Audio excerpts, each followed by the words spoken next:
निकले जन स्वराज, अब हम कांग्रेस में आ गए। माने इतना आसान है आपके लिए? आपको आप पार्टी ऐसा बदल रहे, ऐसा कोई जुमे के दिन इतर लगा के कपड़ा पहनता फिर जाकर नया कपड़ा पहन लेता।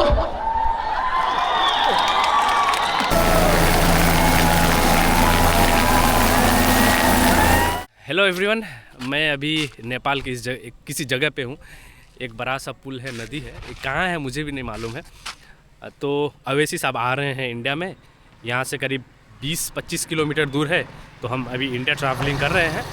उसके बाद वहाँ पे आपको दिखाएंगे अवैसी साहब का कितना फ़ैन फॉलोइंग है, लोग कितना उसे चाहते हैं, ये सारी चीज़ें हम वहाँ पे दिखाएंगे। अभी मोटरसाइकिल से हम निकल रहे हैं, आपको नेपाल के रोड्स भी दिखाएंगे। मेरा भाई है, मैं इसके साथ निकल रहा हूँ, फुल हेलमेट में है भाई। आपको आज दिखाएंगे कि अवैसी साहब की मजलिस में कितने लोग आते हैं। उसके डाई हार्ट फ़ैन बहुत सारे हैं। तो बिहार का एरिया जो नेपाल के बॉर्डर से कनेक्टेड है, वहाँ पे आ रहे हैं अवैसी साहब, क्योंकि बिहार में वोट होने वाला है। तो चलिए देखते हैं और इन्जॉय करते हैं इस जर्नी को।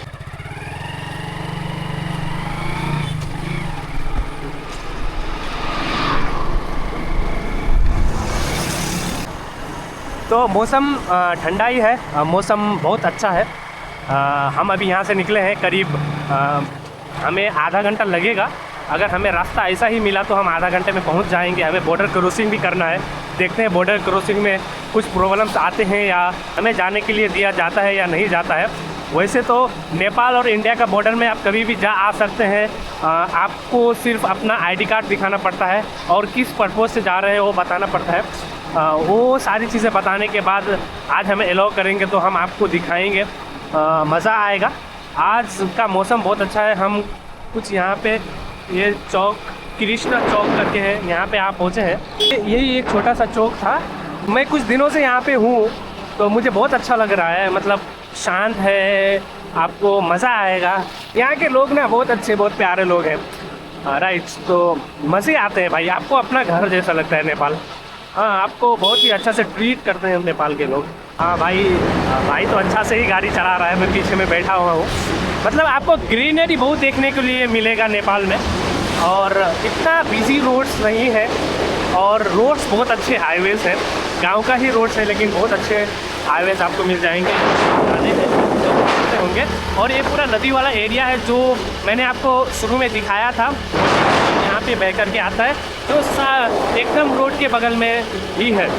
तो गाड़ी में पेट्रोल भी नहीं है, हमें पेट्रोल भी डलवाना है। आगे देखते हैं, पेट्रोल पंप शायद मिल जाए, तो पेट्रोल पंप मिल जाएगा तो हम पेट्रोल भी डलवा लेंगे गाड़ी में, क्योंकि हमें जाना है, फिर मुझे नेपाल ही वापस आना है। तो इसीलिए आज का कुछ घंटा फिर मैं इंडिया बिहार को ही देने वाला हूँ। एक पेट्रोल पंप तो नज़र आ रहा है, देखते हैं। ये हाँ, ये पेट्रोल पंप ही है, विराट ऑयल सेंटर कुछ करके। हम यहीं से पेट्रोल डलवाएंगे, ठीक है। हाँ, पेट्रोल हम ये 500 रुपये का पेट्रोल यहाँ पे डालेंगे। यहाँ पे पेट्रोल यहाँ पे 156 पर लीटर है।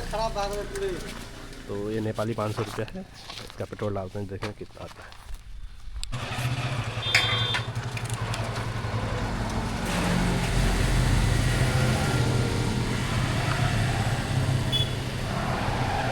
तो यहाँ से पेट्रोल डाल के हम आगे निकल चुके हैं।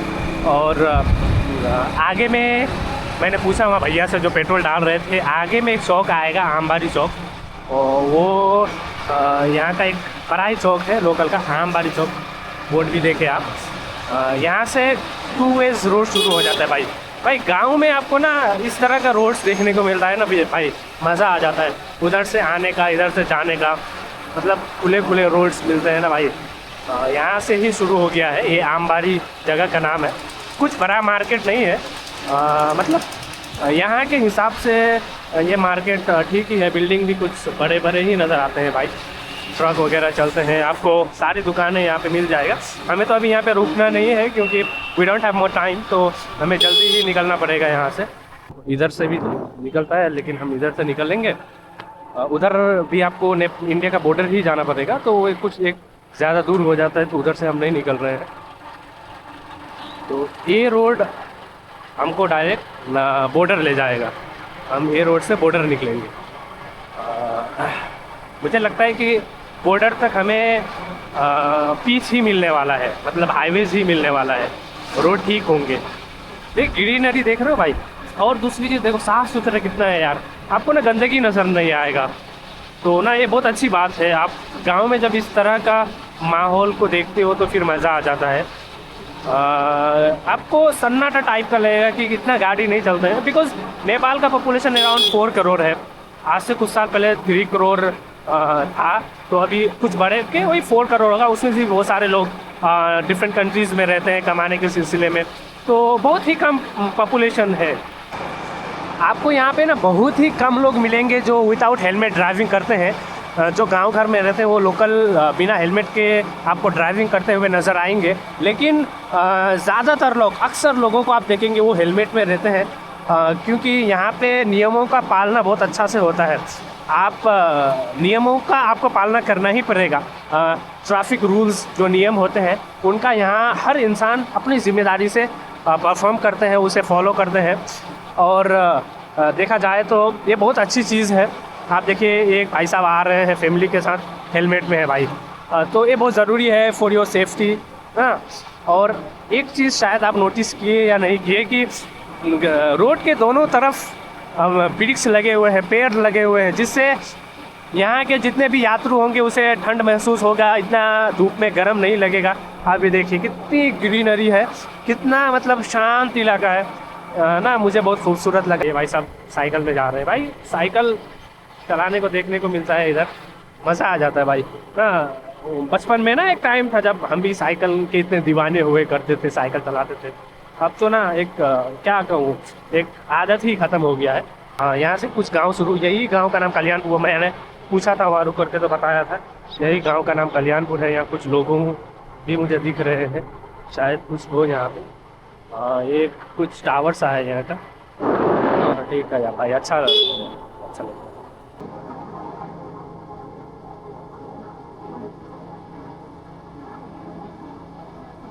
हम बॉर्डर के नज़दीक आ चुके हैं।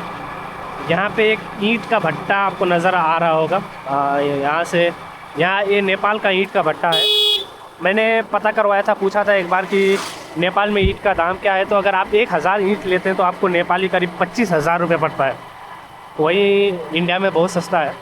यहाँ की ईंट का साइज़ भी थोड़ा बड़ा। अब हम हाईवे से उतर करके थोड़ा सा ये कच्ची रोड आया है यहाँ इधर से, क्योंकि आगे से भी बॉर्डर है तो हम उधर से क्रॉसिंग नहीं कर रहे हैं। ये गांव आगे में फिर एक गांव हमें मिलने वाला है, तो वो गांव क्रॉस करके ही हम बॉर्डर क्रॉस करेंगे।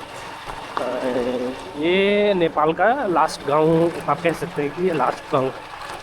इधर थोड़ा ग्रेवल रोड मिला हमें, उसके बाद हमें फिर उस पार शायद अच्छे रोड मिले। ठीक है, इतना तो चलता है, इतना होना चाहिए।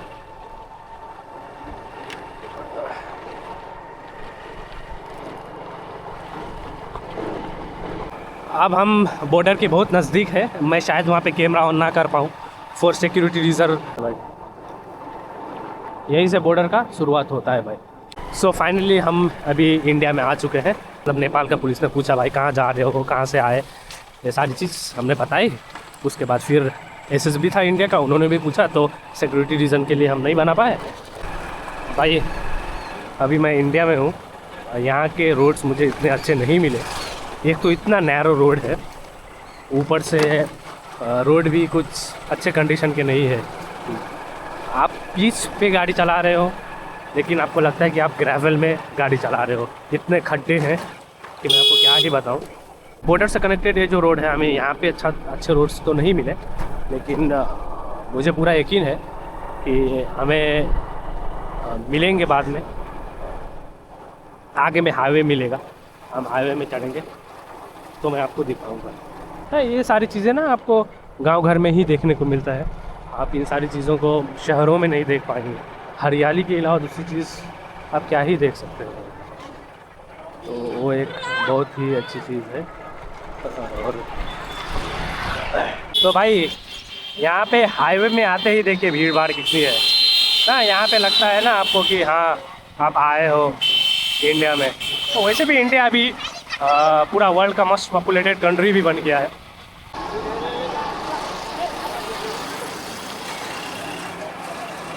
हम अभी एक ब्रिज क्रॉसिंग कर रहे हैं।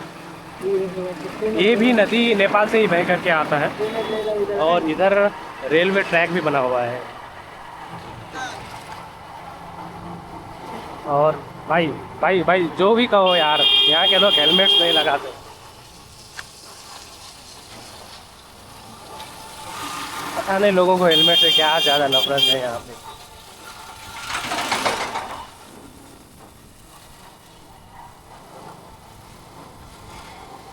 हम यहाँ पे आ गए हैं। यहाँ बहुत भीड़ है, बहुत मुश्किल से गाड़ी को रखा गया है और अभी वहाँ पे जाते हैं।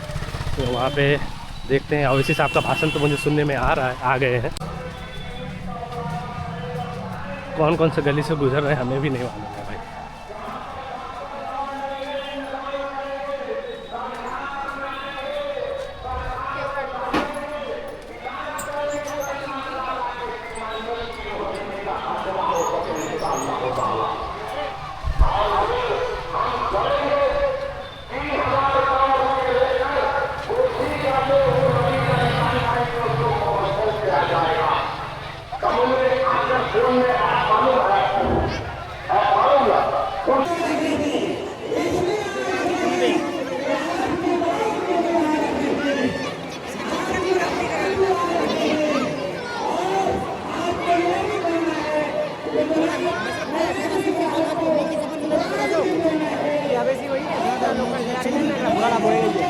इसलिए सबला निकलना बैंड करेंगे अक्सर मछलियाँ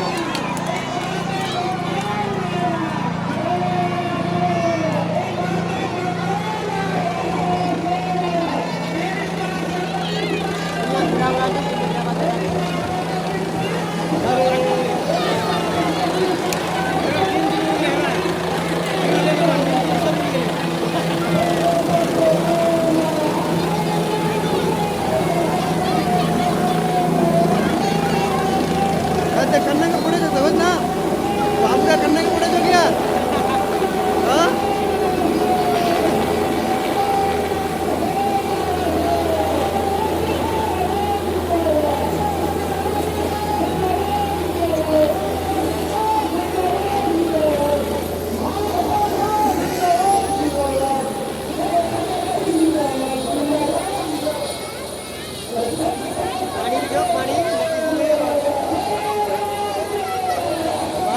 भाषण का दुकान है आवाज सुनिए नंबर अपना भाषण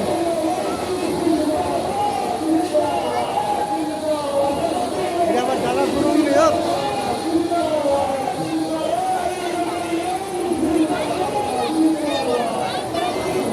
माँ के कैमरा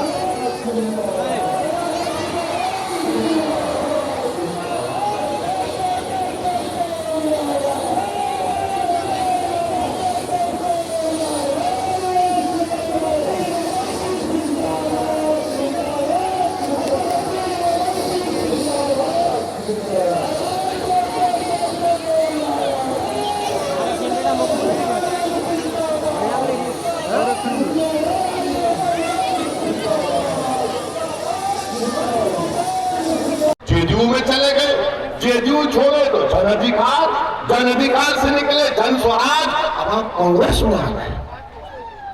वाह, माने इतना आसान है आपके लिए। आपको आप पार्टी ऐसा बदल रहे, ऐसा कोई जुमे के दिन इतर लगा के कपड़ा पहनता फिर जाकर नया कपड़ा पहन लेता। तो अब बहादुरगंज के लिए क्या किया जाएगा? मैं तौसीफ आलम साहब की आ रही हूं। मैं तौसीफ आलम साहब की मौजूदगी में कह रहा हूं, 27 किलोमीटर जो बहादुरगंज और टेरागाज की रोड है, तौसीफ साहब, ये जनता आपको, मुझे यकीन है कि बहादुरगंज की जनता आपको हजारों की मेजॉरिटी से, अक्सरियत से कामयाब करने वाली है इंशाअल्लाह ताला। आपको ये रोड बनाना पड़ेगा तौसीफ साहब। अगर आप बोलेंगे असद साहब आ जाइए, हम चक्का जाम करेंगे, असदुद्दीन ओवैसी तुम्हारे साथ आके बैठ जाएगा, बंद कर देगा पूरा सीमांचल को। ये रोड बनना चाहिए 27 किलोमीटर का। तौसीफ साहब, कनकी नदी पर मटियारी घाट पर एक मुस्तकिल पुल बनना चाहिए। हमारे बच्चों को स्कूल जाना है, नदी पार करना बड़ा दुश्वार हो चुका है। तौसीफ भाई, हमारे तालीमी तिजारती सरगर्मियों का आगाज हो जाएगा। और तीसरी बात यह है कि बहादुरगंज, टेरागाछ में, मटियारी घाट, सोविया घाट में ये पुल का तो हम बोल दिए। नदी के किनारों पर तौसीफ साहब पुख्ता कार्य हिफाजती बंद की तामीर का काम होना चाहिए इंशाअल्लाह। ये लड़ेंगे हम और ये काम कराएंगे। और हेल्थ सेंटर बहादुरगंज और टेरागाछ में डॉक्टर और दवा नहीं है, जो डॉक्टर को नौकरी है और आ नहीं रहा है, मेरे पास बहुत बड़ी दवा है, याद रखो, इसका नाम तौसीफ आलम है। आना पड़ेगा, बैठ के गरीबों का इलाज करना पड़ेगा। और हम आपको बताना ये भी चाह रहे हैं कि बीजेपी और जेडीयू क्या क्या उन्होंने नहीं किया, कितना बर्बाद कर दिया देश को, किस तरह से नफरत। ऐसा वक्फ का कानून बनाया कि मस्जिद, दरगाह, खानका, कब्रिस्तान सबको भाजपा और जेडीयू छीन सकता है। उस पार्लियामेंट में अगर कोई खड़े होकर मोदी की आंख में आंख डालकर कहा कि मोदी, ये कानून के जरिए तुम्हारी मस्जिद, दरगाह और खानका को छीनना चाहते हैं, हम तुम्हारे कानून को गलत मानते हैं, संविधान के खिलाफ मानते, उसको हमने फाड़ दिया। देश ने देखा उसको। मेरे अजीज दोस्तों और बुजुर्गों, बीजेपी, नीतीश कुमार ये 20 साल में बिहार को और सीमांचल को बर्बाद करके और नाइंसाफी करके यहाँ में बोलेंगे घुसपैठी। इलेक्शन कमीशन ने 65 लाख नाम निकाले तो सीमांचल में सिर्फ 2 घुसपैठी निकले। जनता को नौकरी देना पड़ेगा ना, 70 लाख लोगों को नौकरी देते भी है, समझे, मान लिया, वरना बोलेंगे वही तेरा क्या। ठीक है, चलो, एक आदमी को तो कम से कम 25,000 देना पड़ेगा तनख्वाह, 25,000 देना पड़ेगा ना। अब 25,000 का अगर आप लगा लिए 2 करोड़ 75 लाख तो करीब 8,28,000 से पूछना चाह रहा हूं कि तुमने गठबंधन में मल्ला वीआईपी पार्टी को लिया, तुमने गठबंधन में मल्ला वीआईपी पार्टी को लिया और उसने इलेक्शन से पहले तेजस्वी के बाजू बैठकर कह दिया कि हम उप मुख्यमंत्री होंगे, मल्ला का बेटा उप मुख्यमंत्री होगा। मैं सलाम करता हूं मल्ला बरादरी को, जो बिहार में 3 और 3.5% के दरमियान में है। मैं 17% हमारे, तो क्या जमशेद आलम का बेटा मुख्यमंत्री नहीं बन सकता? क्या आदम का बेटा मुख्यमंत्री नहीं बन सकता? क्या मोहम्मद का बेटा मुख्यमंत्री नहीं बन सकता? क्या अबू बकर का बेटा, उस्मान का बेटा, उमर का बेटा, अली का बेटा मुख्यमंत्री नहीं बन सकता? क्या फातिमा का बेटा मुख्यमंत्री नहीं बन सकता? बन सकता है, मगर शर्त यह है कि आपको इत्तेहाद को मजबूत करना पड़ेगा। अगर आप ये डर डर कर सोचते रहेंगे कैसा अगर होगा मेरे भाई, हम आपके ख्वाबों को पूरा करेंगे इंशाअल्लाह ताला। घाट बताओ कहां बटन दबेगा, बहादुरगंज बताओ कहां बटन दबेगा, सीमांचल बताओ कहां बटन दबेगा। हमारा इतिहास, सीमांचल जिंदाबाद, सीमांचल जिंदाबाद। सलाम वालेकुम। चलो पार्टी चलाई चलो वस्तु यारी लगा कोई बात नहीं।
हाँ है।